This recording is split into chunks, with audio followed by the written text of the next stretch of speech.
Hello, everyone, and welcome back to another episode of the LinguaLink podcast. I'm Aryan, your host, and I'm excited to dive into today's topic, the history of the neurodiversity movement.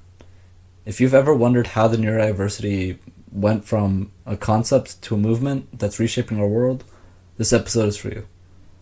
Let's start at the beginning. The term neurodiversity itself didn't come about till the late 1990s, but the roots of the movement go back even further. Before we had this word, people with neurological differences such as autism, ADHD, and dyslexia often faced stigma, exclusion, and even institutionalization. Society, by and large, saw these differences as deficits, things that needed to be fixed. However, as awareness grew, so did the realization that these differences were more than just obstacles. They were part of natural variation in human thinking. Judy Singer, a prominent autistic socialist, is credited with coining the term neurodiversity in the late 1990s.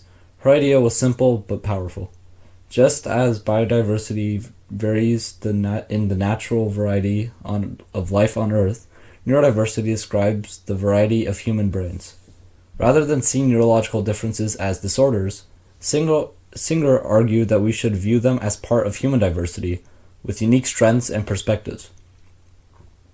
This idea set the foundation for a movement focused not on curing neurodivergent people, but on embracing and accommodating them. Around this time, Autism Network International, ANI, was founded, and this played a critical role in the early years of the neurodiversity movement. ANI gave autistic individuals a space to connect, share experiences, and advocate for their rights. One of their founding members, Jim Sinclair, delivered a groundbreaking message in the essay Don't Mourn Us. Sinclair argued that autism isn't a tragedy, rather it's a way of being, and that efforts to quote-unquote fix autistic people often do more harm than good. This perspective challenged the traditional view that neurodivergence needed to be treated or overcome. The early 2000s brought a major shift with the rise of the internet.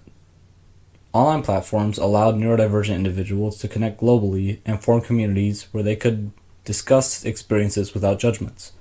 Blogs, forums, and social media empowered people to advocate for themselves, share resources, and spread awareness. This new wave of digital advocacy allowed for the neurodiversity movement to grow rapidly and gain worldwide visibility. As this movement grew, it expanded beyond in autism to include other neurological differences such as ADHD, dyslexia, and Tourette syndrome. This was a crucial step, as it helped a lot of people understand that neurodiversity isn't limited to one condition. It's a broad spectrum of cognitive differences, each with unique strengths and challenges.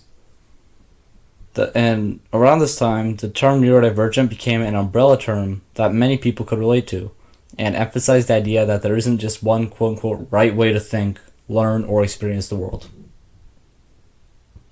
By the 2010s, the neurodiversity movement started influencing not just social awareness, but also policy and education. Schools began adopting individualized education plans, IEPs, and using approaches like universal design for learning to create more inclusive learning environments. In workplaces, companies like Microsoft and SAP launched neurodiversity hiring initiatives, recognizing that neurodivergent individuals often bring exceptional problem-solving skills, attention to detail, and creative thinking into their work.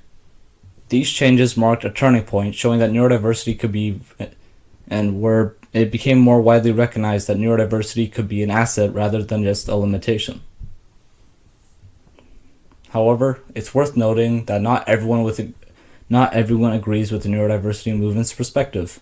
Some parents, educators, and professionals in the medical field believe that certain neurological conditions require medical treatment to improve quality of life.